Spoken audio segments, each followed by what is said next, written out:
बिस्मिल्लाहिर्रहमानिर्रहीम। मेरी प्यारी Pakistani nurses and young doctors, हमारा जो टॉपिक है आज का वो है abdominal aortic aneurysm. Abdominal aortic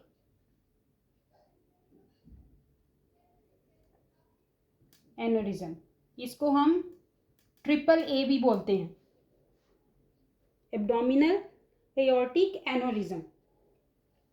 अब उसके लिए आपको समझाने के लिए मैं एक पिक्चर ड्रॉ करती हूँ।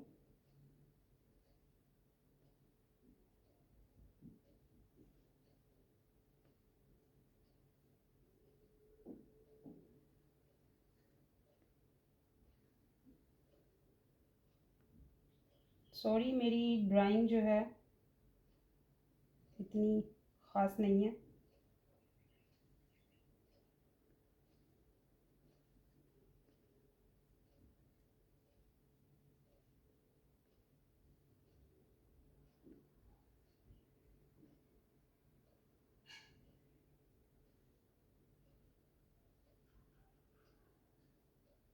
जस्ट आपको समझाने के लिए मैंने एक पिक्चर ड्रॉ की है।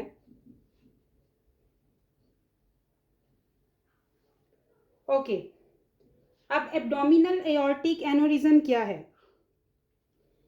मेन ये रिलेटेड है एओर्टा से। एओर्टा, नॉर्मल एओर्टा ऐसा नहीं होता। नॉर्मल एओर्टा सेम लाइक जैसे ऊपर से आ रहा है ऐसे ही होता है। अब ये जो एओर्टा है ये बल्ज कर रहा है। अब ये क्यों बल्ज कर रहा है? अच्छा, एओर्टा जो है is the largest artery in the body. This is aorta is largest artery in the body. Aorta का फंक्शन क्या है? एओर्टा जो है वो ब्लड लेता है हार्ट से और उसको पूरी बॉडी में सर्कुलेट करता है। Very big function of aorta. अब क्या होगा, क्यों ये एनोरिज्म होता है? एनोरिज्म इसलिए होता है कि जब जो है वीकनिंग हो जाती है, एओर्टा की वेसल वॉल की वीकनिंग हो जाती है। Weakening in the vessel wall, तो उसकी वजह से ये क्या, इस जब वीकनिंग होती है ब्लड वेसल की तो क्या होता है? Blood filled bulge, blood filled bulge in the abdominal aorta. जो एब्डोमिनल एओर्टा होता है उसमें क्या होता है? वीकनिंग हो जाती है वेसल वॉल की और ब्लड फील्ड बल्ज हो जाता है। किसमें? एब्डोमिनल एओर्टा में। उसे हम बोलते हैं aneurysm. continuous force of the blood pumping through the aorta increase the size of the aneurysm। जो कंटिन्यू ब्लड फोर्स के साथ आता है तो यहाँ पे वो फिल्ड हो जाता है, बल्ज बन जाता है, साइज इंक्रीज हो जाता है, उसे हम बोलते हैं एनोरिज्म। That is aneurysm. अब अगर हम इसकी कोई ट्रीटमेंट नहीं करते तो क्या होगा? Without intervention the expanding aneurysm will eventually rupture, massive haemorrhage and death. अगर हम उसमें इंटरवीन नहीं करते तो क्या होगा? ये जो बल्ज है ये रप्चर हो जाएगा और मैसिव हैमरेज होगी, इवन डेथ तक हो सकती है। अब इसकी डायग्नोज कैसे करते हैं? कैसे पता चलेगा कि पेशेंट को एब्डोमिनल एओर्टिक एनोरिज्म है? तो उसके लिए हम करवाएंगे abdominal ultrasound, ultrasonography abdominal plus CT scan. Abdominal ultrasound plus CT scan. तो ये थी इसकी पैथोफिजियोलॉजी जो मैंने आपको बताई, ये थी इसकी पैथोफिजियोलॉजी। अब हम बात करेंगे रिस्क फैक्टर पे। Risk factors. रिस्क फैक्टर्स क्या है? नंबर 1 है smoking, number 2 hypertension, number 3 atherosclerosis, number 4 advance age, number 5 male sex. Smoking की वजह से ट्रिपल ए हो सकता है, हाइपरटेंशन की वजह से ट्रिपल ए हो सकता है, एथेरोस्क्लेरोसिस की वजह से। What is atherosclerosis? Plaque. Plaque, what is plaque? Fat जो है वो एक बल सा बन जाएगा फैट में। अब वो किसी भी जगह पे बने, जरूरी नहीं कि वो एओर्टा में जो है वो बन रहा है, वो किसी भी आर्टरी में बने तो क्या होगा? वो प्लेक किसी भी आर्टरी में बनेगा तो प्रेशर फोर्स ज़्यादा लगानी पड़ेगी, इंक्रीज प्रेशर को इंक्रीज करेगा तो क्या होगा? इसमें ब्लड फिल्ड होना शुरू हो जाएगा, बल्ज एनोरिज्म होने के चांसेस हैं। एडवांस एज, एडवांस एज में क्यों होता है? क्योंकि जो वैस्कुलर टोन है, एडवांस एज में वैस्कुलर टोन डिमिनिश हो जाती है, डिमिनिश्ड, तो उसकी वजह से भी जो है वो एनोरिज्म होता है। एंड द मेल सेक्स में ज़्यादा जो है वो रिस्क फैक्टर ज़्यादा हैं इसकी एनोरिज्म होने के। अब हम बात करेंगे क्लिनिकल फीचर्स पे। क्लिनिकल फीचर्स पे, क्लिनिकल फीचर्स में majority of clients are asymptomatic. Majority जो पेशेंट्स हैं वो एसिम्टोमेटिक होते हैं। Most are diagnose during screening, ultrasonography and incidental imaging. Mean patient hypovolemic shock के साथ इमरजेंसी में आया, hypovolemic shock is the major this incident of this triple A. तो वो जब अल्ट्रासाउंड करेंगे एब्डोमिनल की या फिर वो सीटी स्कैन करेंगे तो इमरजेंसी सिचुएशन में तब उनको पता चलेगा कि पेशेंट को ट्रिपल ए है। Pulsatile abdominal mass, pulsatile abdominal mass. What's the meaning of pulsatile abdominal mass? जब डॉक्टर एब्डोमेन को टच करेगा तो उसे पल्सेशन सुनाई देगी, उसे ऐसे लगेगा जैसे पल्स फील हो रही है एब्डोमेन पे। That is pulsatile abdominal mess.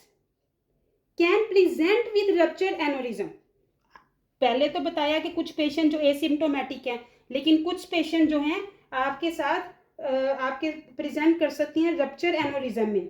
अब अगर पेशेंट को रप्चर एनोरिज्म है तो वो किस साइन सिम्टम्स के साथ आएगा? एक तो उसको इंटेंस एब्डोमिनल पेन होगी, इंटेंस एब्डोमिनल पेन। दूसरा क्या होगा? दूसरा होगा उसको हाइपोटेंशन। हाइपोटेंशन क्यों होगी? Because not enough blood to circulate around. सारा ब्लड जो है वो एओर्टा में इकट्ठा हो गया, तो क्योंकि रप्चर हो चुका है, जब रप्चर हो जाएगा तो दूसरे एरियाज में ब्लड नहीं जाएगा ना, वो सारा का सारा बल्ज हो गया है एओर्टा के अंदर, तो वो दूसरी बॉडी के पार्ट्स में नहीं जा रहा है, जिसकी वजह से पेशेंट को हाइपोटेंशन होगी। टैकीकार्डिया, ड्यू टू टैकीकार्डिया क्यों होगा? Due to effort to increase blood.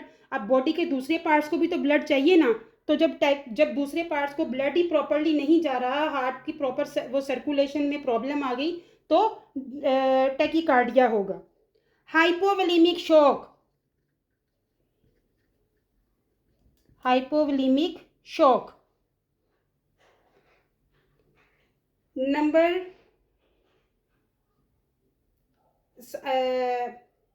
Rupture जब हो जाएगा, अब अगर रप्चर हो गया है तो उसके लिए हमारी जो नर्सिंग इंटरवेंशन है वो क्या होंगी? Nursing intervention, nursing interventions.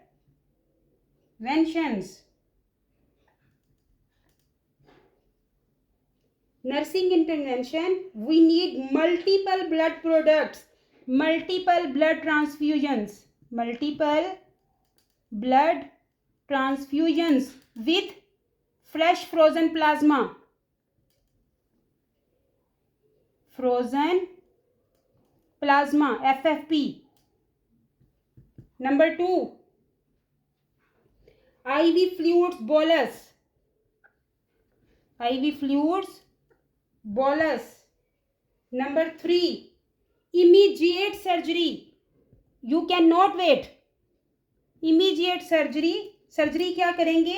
Abdominal aortic aneurysm resection, AAA resection. उसको अंदर से रिपेयर करके स्टिच वगैरह लगा के, ये सारा उसको क्लीन करके स्टिच लगा के एओर्टा को प्रॉपर कर देंगे.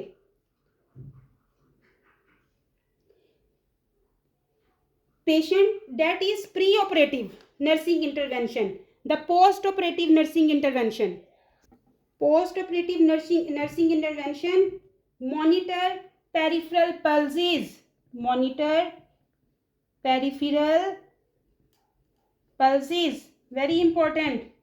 Distal to graft size, because उसको graft लगा दिया है, स्टिच कर दिया है, उसको रिपेयर कर दिया है, तो उसकी जो ग्राफ्ट साइट को जो है उसकी प्रॉपर मैनेजमेंट के लिए monitor peripheral pulses. Monitor urine output. Urine output 1 hourly. Why? क्योंकि जब पेशेंट को जो ब्लड सर्कुलेटर प्रॉपर नहीं हो रहा था, जब रप्चर हुआ, तो of course kidneys is also affected because that is abdominal aorta. तो किडनीज जो है वो लाजमी इफेक्ट हुए होंगे. तो मॉनिटर करेंगे urine output 1 hourly. Avoid lifting heavy weights. Avoid lifting heavy weight. Why? More than 15 to 20 lbs for several weeks. For several week. क्योंकि अगर वो वजन ज्यादा उठाएगा तो दोबारा रप्चर होने के चांसेस हैं. अब उसकी टीचिंग क्या करनी है? पेशेंट की को जो टीचिंग है वो बहुत इम्पोर्टेंट है. टीचिंग के लिए टीचिंग वेरी इंपॉर्टेंट. टीचिंग के लिए क्या करेंगे? Modify risk factors. Modify risk factors. For example, stop smoking. Stop smoking. Control hypertension. Follow up with healthcare provider to monitor the size of the aneurysm. अपना जो follow up है वो continue रखिए after surgery. Report sudden severe back और abdominal pain. Report sudden severe back abdominal pain. Very important.